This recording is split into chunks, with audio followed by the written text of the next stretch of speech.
पे बहुत जाम होता लगा हुआ है यार। एक तो ना यहाँ पे पूछो मत, इतना ट्रैफिक होता है। देखिए अंदर ब्यूटीफुल लोग बैठे हुए हैं।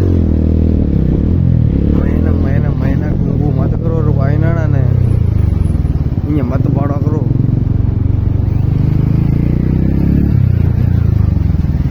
ई साइड कर लो।